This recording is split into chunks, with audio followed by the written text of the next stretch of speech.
Jake Morrison kicked a piece of driftwood as he walked along the empty beach. The storm from last night had left the shore covered with seaweed, broken shells, and all kinds of trash. He liked it better this way. When the beach was messy, other people stayed away. That meant he could be alone with his thoughts. The 14-year-old boy had been living with his grandmother Helen for 2 years now, ever since the car accident that took his parents. Grandma Helen was nice enough, but she worried too much. She wanted him to make friends and join clubs at school. Jake just wanted to be left alone. The tide was lower than usual today. Jake could see parts of the rocky coastline that were normally underwater. Big black rocks stuck out of the sand like sleeping giants. He decided to explore the area while he could. As he climbed over the wet rocks, something caught his eye. Between two large boulders, partially buried in the sand, was something that did not belong. It looked like metal, but not the rusty kind you would find from an old ship. This metal was smooth and dark, almost black. Jake jumped down from the rocks and got closer. The object was bigger than he first thought. Most of it was still buried, under sand and seaweed. He could only see a small section, but it was definitely not natural. The surface had strange patterns carved into it, lines and shapes that seemed to follow some kind of design. His heart started beating faster. Maybe it was treasure from a sunken ship, or maybe it was something from a plane that crashed long ago. Jake looked around to make sure no one was watching, then started digging with his hands. The sand was wet and heavy, but Jake kept digging. The more he cleared away, the more excited he became. This was not just a piece of metal. It was something much bigger. The patterns on the surface became clearer as he cleaned off the seaweed. They looked like they were made by a machine, not carved by hand. After 20 minutes of digging, Jake had cleared an area about the size of a car door. The metal was perfectly smooth, like it had been polished yesterday. There were no signs of rust or damage from being in the ocean. That was strange. Everything else on the beach looked old and beaten up by the waves. Jake sat back to rest his arms. That was when he noticed something else. The patterns on the metal were not just decorative. They looked like they might be some kind of writing. But it was not like any language he had ever seen before. Curious, Jake placed his hand flat against the smooth surface. The metal felt warm, which was weird because everything else on the beach was cold from the storm. As soon as his palm touched the surface, something amazing happened. Blue lights started glowing along the patterns in the metal. They pulsed slowly, like a heartbeat. Jake jerked his hand back, but the lights kept glowing. He heard a soft humming, sound like electricity running through wires. Then part of the metal started to move. A section about the size of a door slid smoothly to one side. Jake stumbled backward and fell into the sand. He could not believe what he was seeing. This was not a piece of shipwreck. This was something else entirely. Through the opening, Jake could see a small room with smooth walls and a soft blue glow. It looked clean and new, not like something that had been buried in sand for years. Cool air drifted out, carrying a smell like the inside of a new car. "Hello," said a voice from inside the opening. Jake almost ran away, but the voice was gentle and friendly. It sounded like a woman, and she was speaking perfect English. "Please do not be afraid. You are safe." Jake's mouth felt dry. He looked around the beach again, but he was still alone. Who are you?" he called out, his voice shaking. "I am Arya," the voice replied. I have been waiting for you for a very long time. Please, Commander Morrison, step inside. We have much to discuss. Commander Morrison? Jake's last name was Morrison, but he was just a kid. He was not a commander of anything. This had to be some kind of mistake, but the voice seemed to know who he was. I think you have the wrong person, Jake said, moving a little closer to the opening. I am just Jake.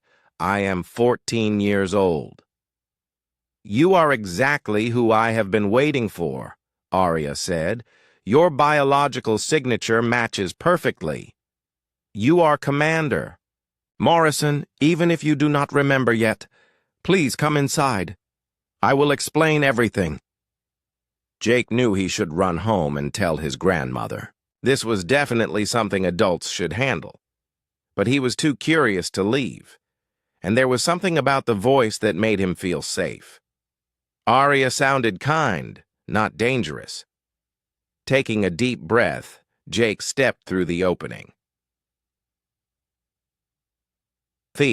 Inside was even more amazing than it looked from outside. The walls curved smoothly overhead, and everything glowed with soft blue light. There were no visible light bulbs or lamps. The light seemed to come from the walls themselves. In front of him was a chair that looked like it belonged in a spaceship from a movie. Welcome aboard, Commander, Arya said. As she spoke, a figure appeared in front of Jake. It was a woman made of light, like a hologram. She had short hair and wore what looked like a military uniform. She smiled at Jake like she was happy to see an old friend. This is impossible, Jake whispered, looking around the small room. Everything was so clean and advanced. The technology was beyond anything he had ever seen. I know this is overwhelming, Arya said gently, but you must listen carefully. Earth is in great danger, and you are the only one who can help save it. Your people need you, Commander Morrison. Humanity needs you. Jake felt dizzy. This morning, he had been a normal kid walking on the beach. Now he was inside some kind of spaceship, talking to a hologram who thought he was someone important. It was too much to process, but deep down, something felt familiar about all this. Like he had been here before, even though he knew that was impossible. The chair in front of him looked comfortable, like it was made just for him. And when Arya called him Commander, part of him wanted to stand up straighter. What kind of danger? Jake asked, surprised by how calm his voice sounded. Arya's expression became serious. Sit down, Commander. What I am about to show you will change everything you thought you knew about the world. Jake sat in the strange chair, which adjusted perfectly to his body as soon as he settled into it. Arya waved her hand, and the walls around them became transparent. Suddenly, Jake was looking at stars and planets like he was floating in space. This is not real, he said, gripping the arms of the chair. It is a holographic display, Arya explained. What you are seeing happened long ago, but it is very real. Watch carefully. The view changed to show a blue planet that looked like Earth, but different. There were cities that glowed with light and ships flying through the sky. People walked on bridges that stretched between floating buildings. Everything looked peaceful and beautiful. This was Earth, thousands of years ago, Arya said. Your people, humans, were not primitive then. They were one of the most advanced species in the galaxy. They built great cities and traveled between the stars. Jake watched in amazement as the scene showed humans working alongside strange alien beings. Some looked like tall insects, others were covered in fur, and some seemed to be made of crystal. They all worked together on massive construction projects in space. Humans were natural leaders, Arya continued. Other species trusted them because humans could adapt to any situation. They were brave in battle but wise in peace. The Morrison family was especially respected. They led the human space fleet for generations. The peaceful scene suddenly changed. Dark ships appeared at the edge of the star system. They were ugly and angular, nothing like the smooth ships the humans used. As Jake watched, these dark ships began attacking everything in sight. "The Devourers," Arya said, her voice becoming sad. "They are not alive like you and me. They are artificial intelligences that consume everything. They turn planets into machines and destroy all biological life. They have been spreading across the galaxy for millions of years." Jake watched in horror as the dark ships destroyed the beautiful cities. The humans and their alien friends fought back, but there were too many enemy ships. Explosions lit up the space around Earth like deadly fireworks. "The war lasted for 50 years, Arya said. "Humans showed incredible courage. Commander Ryan Morrison, your ancestor, came up with a desperate plan. Instead of fighting a war they could not win, humanity would disappear. The hologram showed humans loading people and supplies into hidden ships. They scattered in all directions, leaving Earth behind. At the same time, other humans stayed behind with special machines.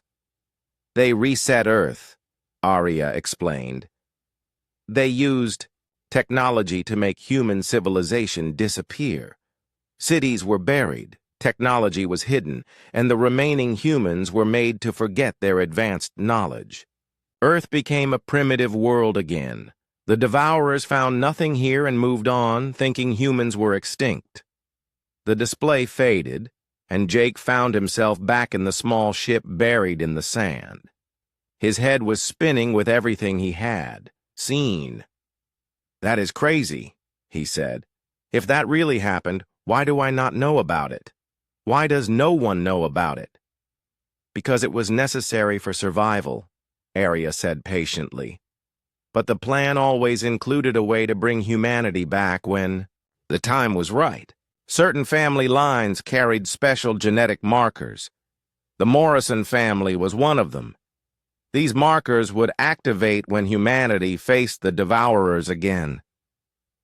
Jake felt a strange tingling in his head. It was like when your foot falls asleep, but in his brain. "What is happening to me?" "The activation process has begun," Arya said. "Your genetic memories are starting to wake up. Soon you will remember things that Commander Ryan Morrison knew. Military tactics, space navigation, alien languages. It will feel strange at first, but do not be afraid." Jake stood up quickly, but he felt dizzy and had to sit back down. Images flashed in his mind. Star charts he had never seen before. Faces of aliens he had never met. Battle strategies he had never learned. It was overwhelming. "I want to go home," he said, his voice shaking. "This is too much. I am just a kid."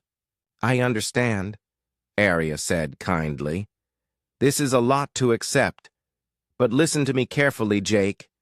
The Devourers have found Earth again. My sensors detected their scout ships at the edge of the solar system 3 days ago. They are coming back, and this time they will not leave until every living thing on Earth is destroyed." Jake's blood went cold. "How long do we have?" 6 months. "Maybe less," Arya replied. "That is why you must embrace who you really are. Commander Morrison's knowledge is inside you, his tactical genius, his understanding of the Devourer's weaknesses. Without that knowledge, Earth has no chance of survival." Jake put his head in his hands. This morning, his biggest worry was a math test next week. Now he was supposed to save the entire planet? Why me?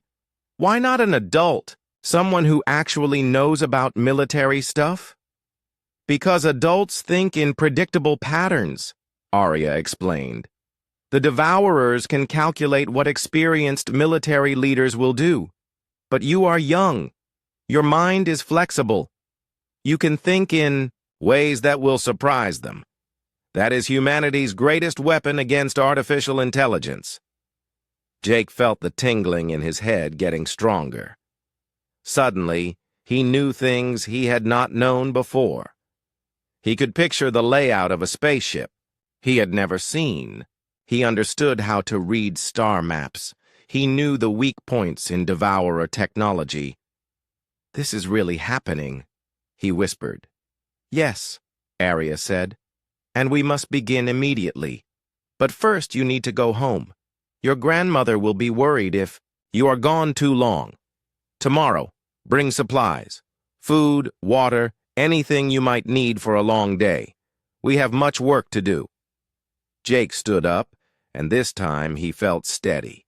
The knowledge flowing into his mind was starting to make sense.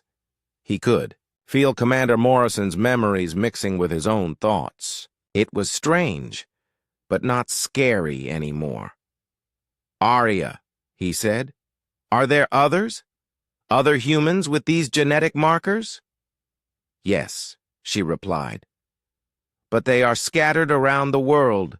Most of them do not even know what they are yet. It will be your job to find them and wake them up. Together, you must prepare Earth's defenses." Jake nodded, feeling a sense of purpose he had never experienced before. "How do I contact you tomorrow? Will this door still work?" "Place your hand on the surface again, and I will open it for you," Arya said. "But be careful. Tell no one about this yet. We must move slowly and carefully. If the wrong people find out too early, it could ruin everything." Jake walked toward the opening, which slid wider to let him pass. "Arya, do you really think we can win? Against those things?" The holographic woman smiled. "Commander Ryan Morrison once told me something I never forgot. He said that humans do not win by being stronger or smarter than their enemies. They win by refusing to give up, no matter how impossible the situation seems. You have that same spirit in you, Jake. I can sense it." Jake stepped out onto the beach. The door closed behind him, and the blue lights faded. In seconds, it looked like just another piece of debris buried in the sand. But Jake knew better now. This was humanity's secret weapon, and he was the key to using it. As he walked home, Jake's mind raced with new knowledge and old memories that were not his own. He thought about his parents, killed in a car accident that now seemed like such a small tragedy compared to what was coming. He thought about his grandmother, who had no idea that her grandson was humanity's last hope. By the time he reached his house, Jake Morrison was no longer just a lonely 14-year-old boy. He was something much more dangerous and important. He was a commander without an army, a general without troops. But that was about to change. The Devourers were coming, and humanity needed to remember how to fight. Jake barely slept that night. Every time he closed his eyes, he saw space battles and alien faces. The genetic memories were getting stronger, mixing with his own thoughts until he could not tell the difference. He knew things now that he had never learned. How to fly a spaceship, how to read enemy attack patterns, how to speak 3 different alien languages. When his grandmother called him for breakfast, Jake realized he had to act normal. At least, for now. "You look tired, sweetie," Helen said, putting a plate of eggs in front of him. "Did you sleep okay?" "Just had weird dreams," Jake said, which was not exactly a lie. "Grandma, do you know anything about our family history? Like really old history?" Helen sat down with her coffee.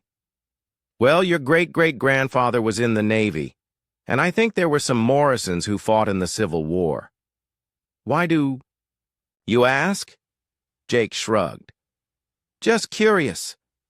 He wanted to tell her everything, but Aria's warning echoed in his mind. Move slowly and carefully. Tell no one yet. At school, Jake found it hard to concentrate. His math teacher was explaining algebra, but Jake's mind kept drifting to gravitational calculations for space travel. In history class, they were learning about World War II, but Jake was thinking about a galactic war that happened thousands of years ago.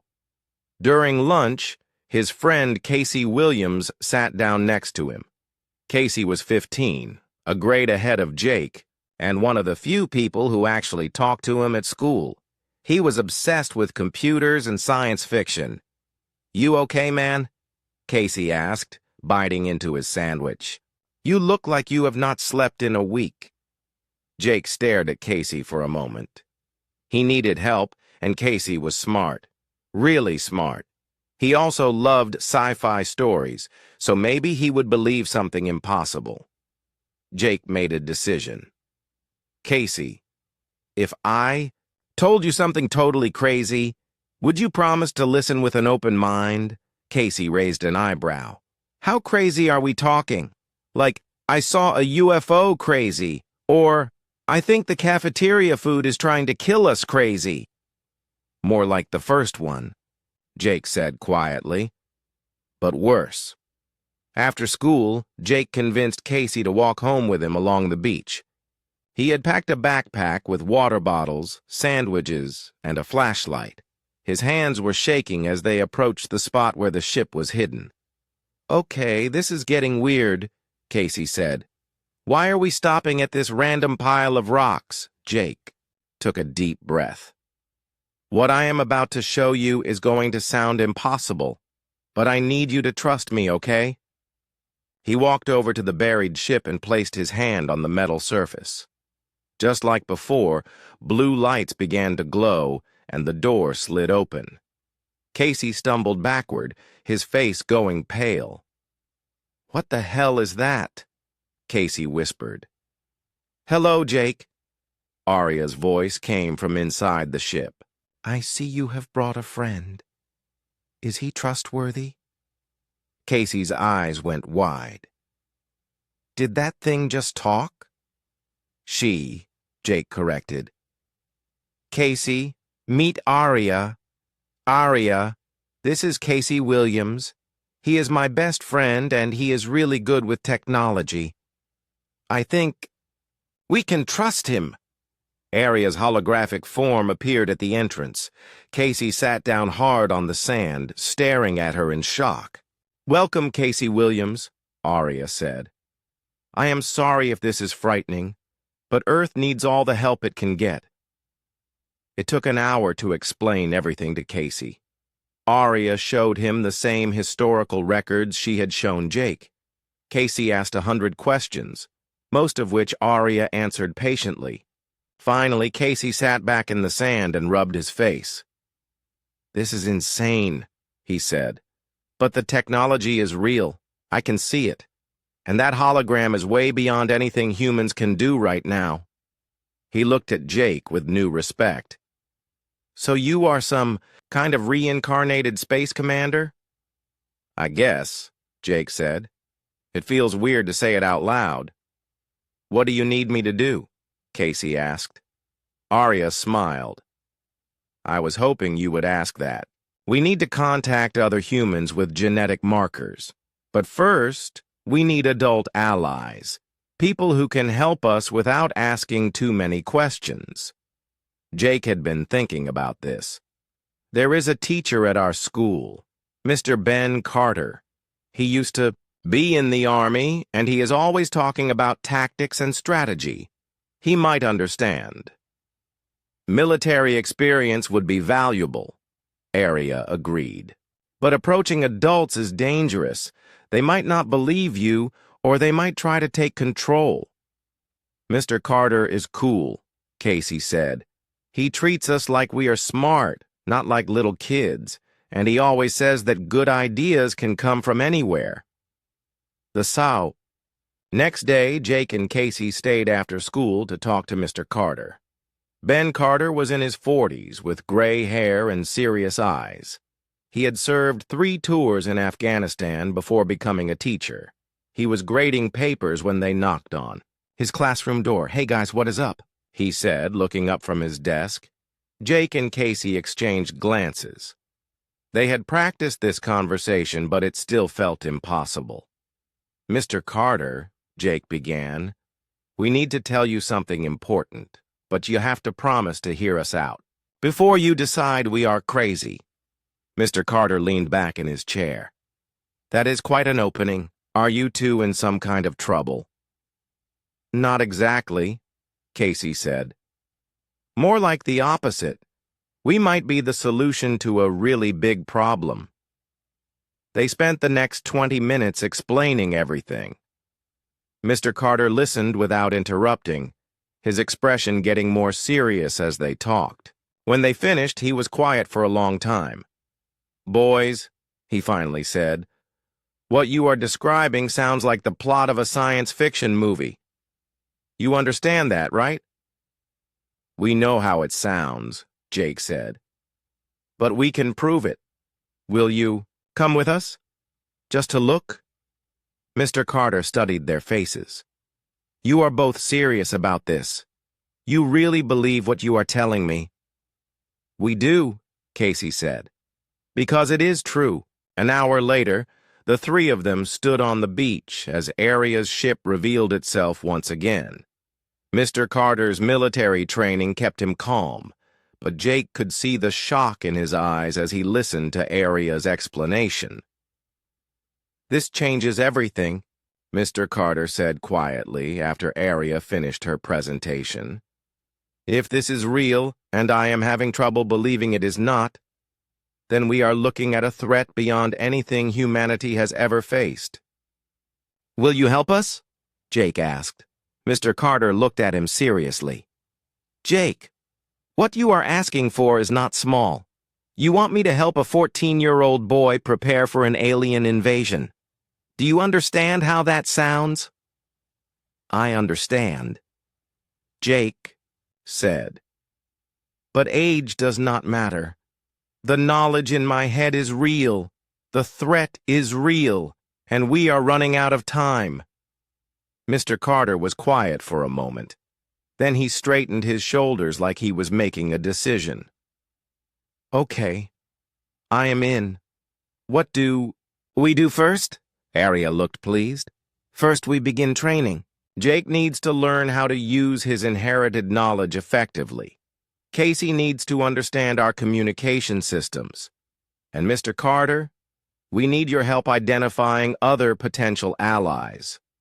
"What about weapons?" Mr. Carter asked. "If we are going to fight, we need firepower."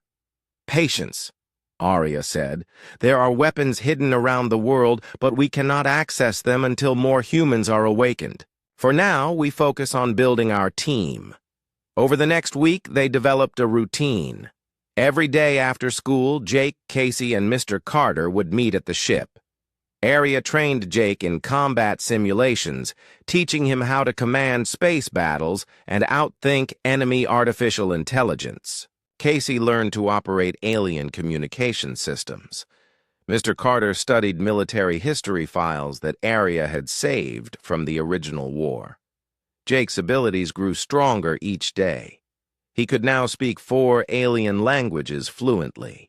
He understood starship engineering and weapons systems. Most importantly, he could think like a military commander, seeing battles as complex puzzles to be solved. But they were still just 3 people against an invasion force. They needed more help. "Aria," Jake said one evening as they finished training, "how do we find the other humans with genetic markers? We cannot just walk up to random people and ask if they are secret space commanders." Aria smiled. "Actually, that is exactly what we are going to do. But not random people. I have been scanning Earth's communication networks. There are patterns in the data that suggest other markers are activating. People having strange dreams, unexplained knowledge, sudden insights into advanced technology. She showed them a list of names and locations around the world. These individuals show signs of awakening, but we must reach them before they do something that reveals their new abilities to the wrong people. Jake looked at the list. How are we supposed to contact people in Colorado and Alaska and Florida? We are just kids. Leave that to me, Mr. Carter said with a grin. I still have contacts in the military. People who owe me favors. We can arrange meetings under the pretense of a special educational program. Casey looked excited. This is like building a secret network of superheroes. Not superheroes, Jake corrected, feeling the weight of command settling on his shoulders. Soldiers. We are building an army. 2 weeks later, Jake had made contact with 3 other awakened humans. Captain Rick Martinez was guarding a hidden underground facility in Colorado. Commander Amy Foster was protecting something called an orbital defense station in Alaska. Major Dan Brooks was securing what Area called a shipyard in Florida. Each contact had been carefully arranged through Mr. Carter's military connections. At first, the other awakened humans thought it was some kind of joke. A 14-year-old, claiming to be their commander, but when Jake spoke to them using quantum communication through Area's systems, proving he had access to technology they recognized from their own genetic memories, they started to believe. Commander Morrison, Captain Martinez said during their latest communication session. His voice came through Area's speakers with perfect clarity, despite being transmitted across the country. My facility is showing increased activity. The automated systems are coming online by themselves. It is like something is preparing for war. Same here, Commander Foster reported from Alaska. The orbital platform has been powering up for days. I had to make excuses to my research team about unusual energy readings. Jake felt the weight of command more each day.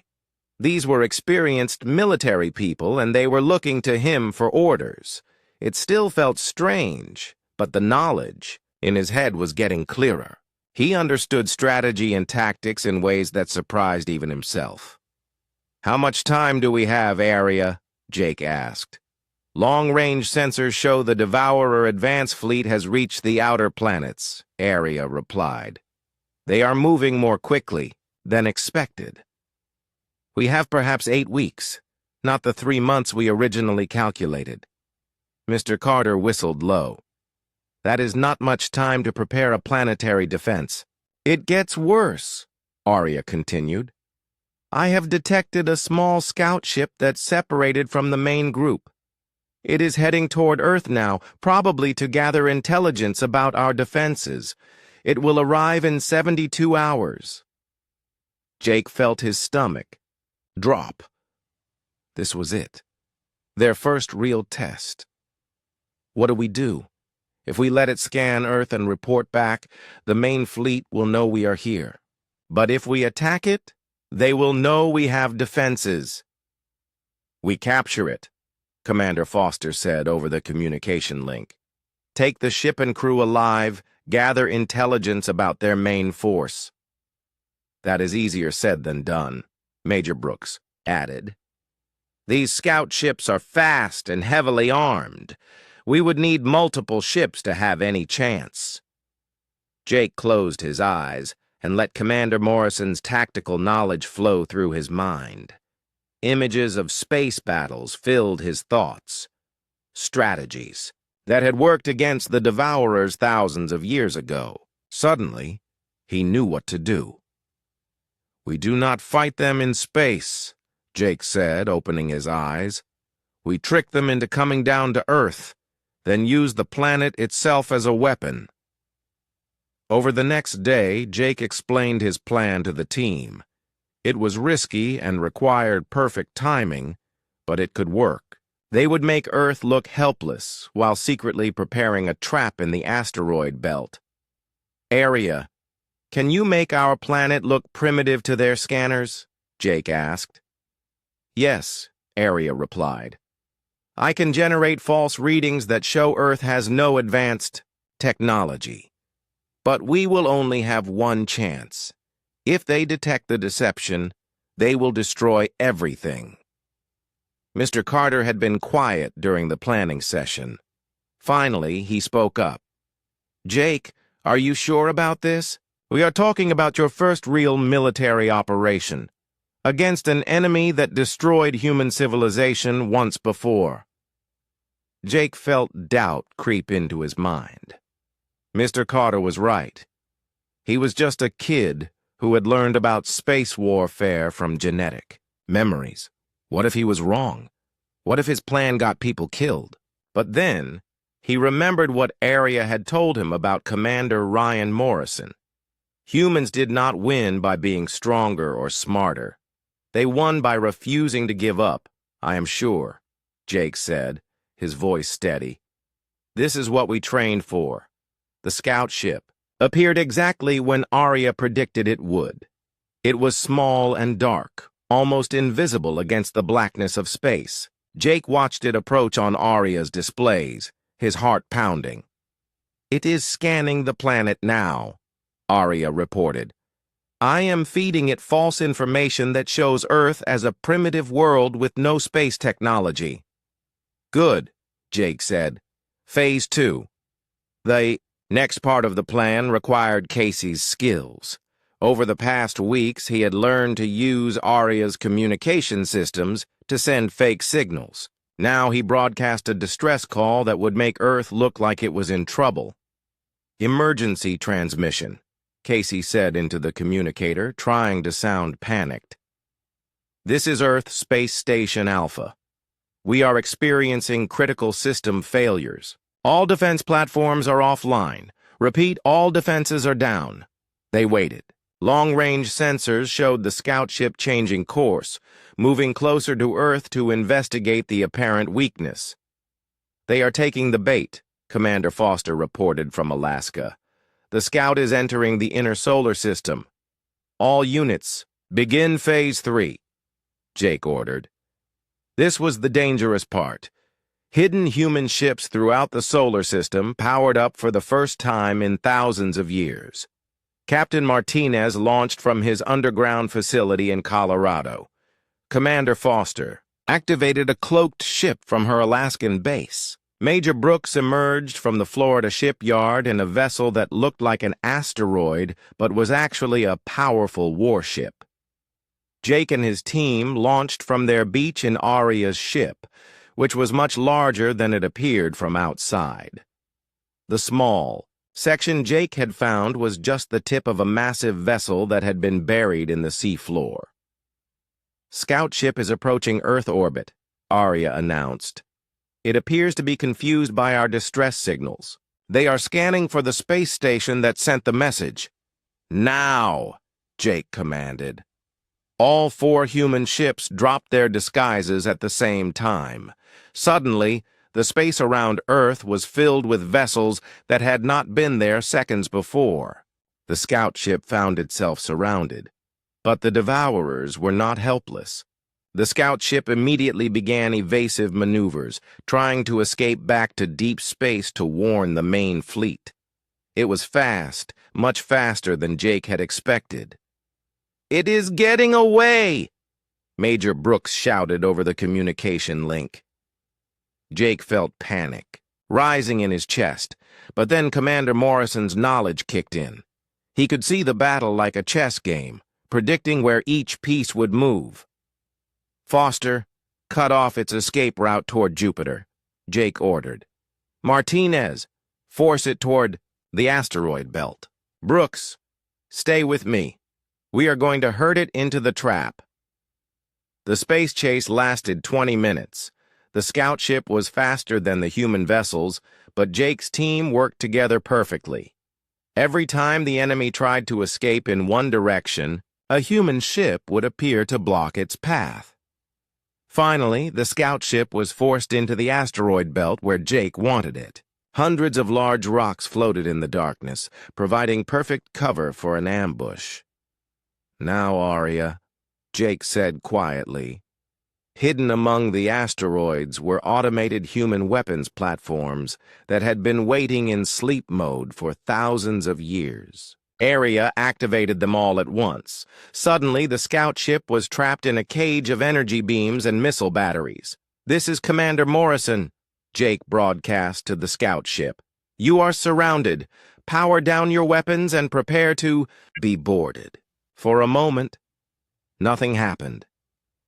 Then the scout ship's weapons went dark, and it stopped trying to escape. "We did it," Casey whispered in amazement. "We actually captured a devourer ship." But Jake was not celebrating yet. Through the ship's sensors, he could see inside the captured vessel. What he saw made his blood run cold.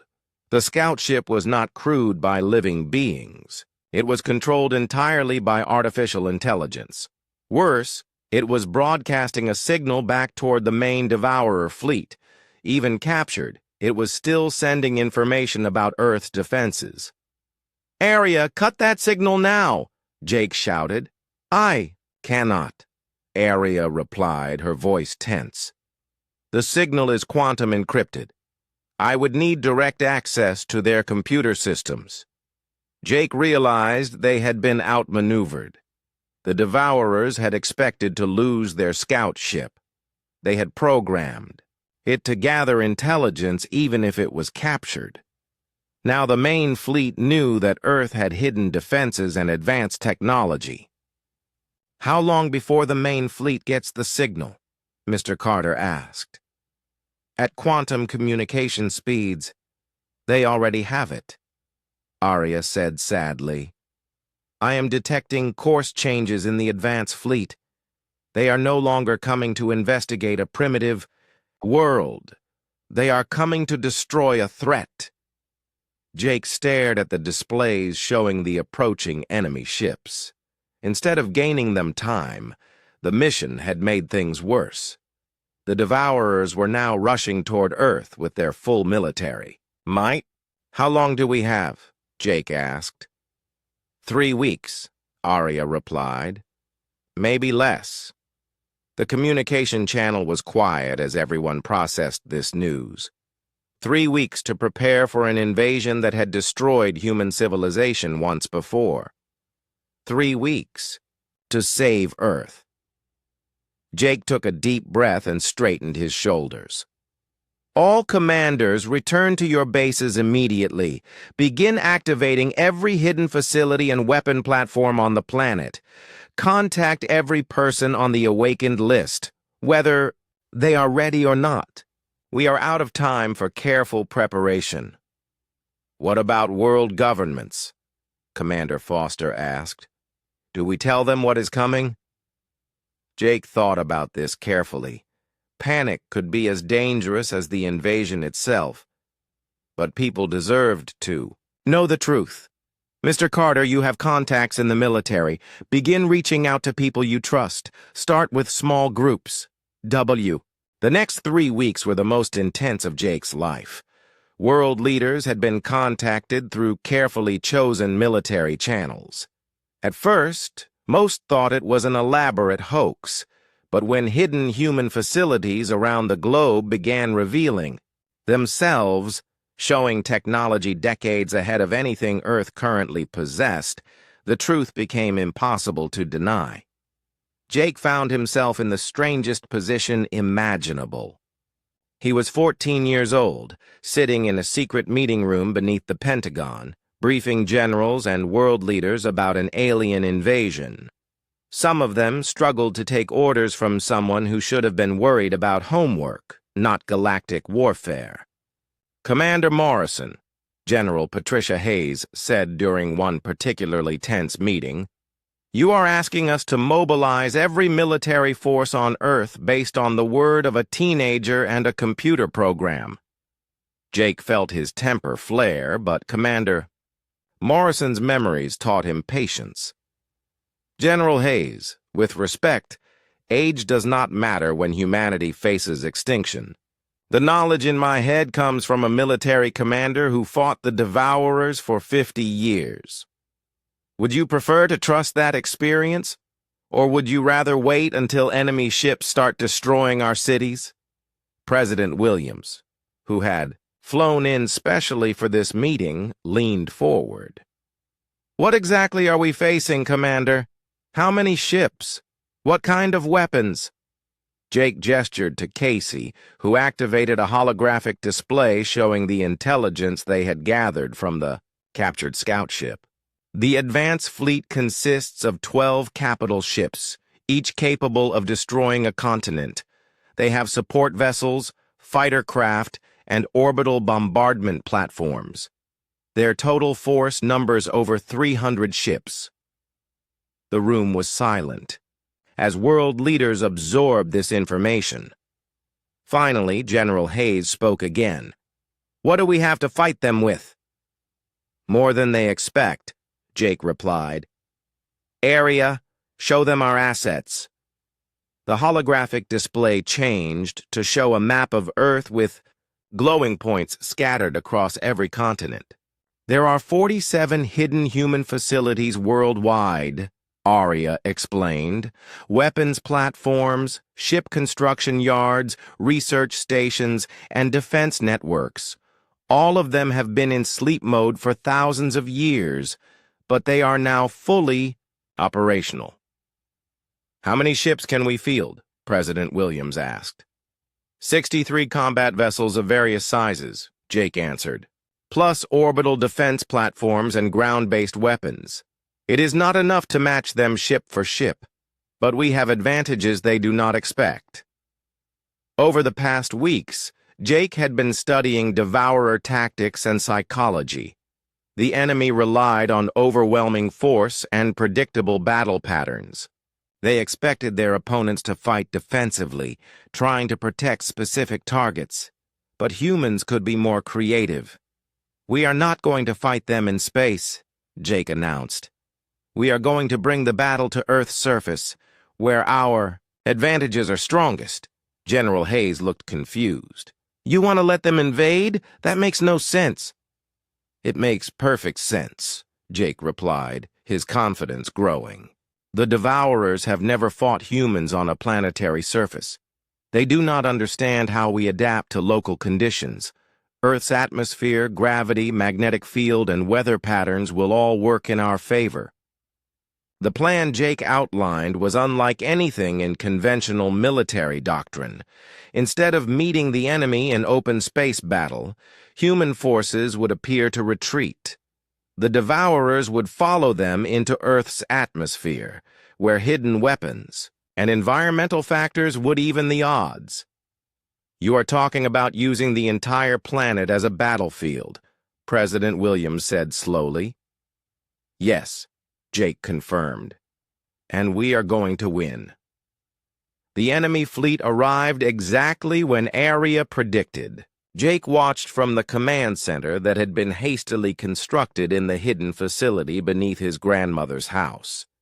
She still did not know the truth about what her grandson had become, and Jake hoped to keep it that way until after. The battle! Enemy ships dropping out of faster-than-light travel, Commander Foster reported from her orbital platform. 12 capital ships confirmed. Support vessels. My God. There are hundreds of them. Jake felt his heart pounding, but his voice remained steady. All units, begin Phase 1. Make it look good. Human ships throughout the solar system powered up and moved to engage the enemy. But instead of fighting to win, they fought to lose. Convincingly. Every human vessel retreated toward Earth after engaging just long enough to look like they were trying their best. They are taking the bait, Major Brooks reported. Enemy fleet pursuing. They think they are chasing a beaten force. The Devourer ships followed the retreating humans into Earth's atmosphere. This was exactly what Jake had hoped for. In space, the enemy's superior numbers and firepower would be decisive. But in atmosphere, bigger ships became targets instead of advantages. Phase 2, Jake ordered. Light them up. Hidden weapons platforms all over Earth revealed themselves. Mountain ranges opened to reveal massive artillery batteries. Ocean floors split apart to launch missile swarms. The sky filled with defensive fire as humanity showed its true strength. But the real surprise was still coming. "Arya, activate the weather modification systems," Jake commanded. This was humanity's secret weapon. The ancient humans had not just hidden military technology on Earth.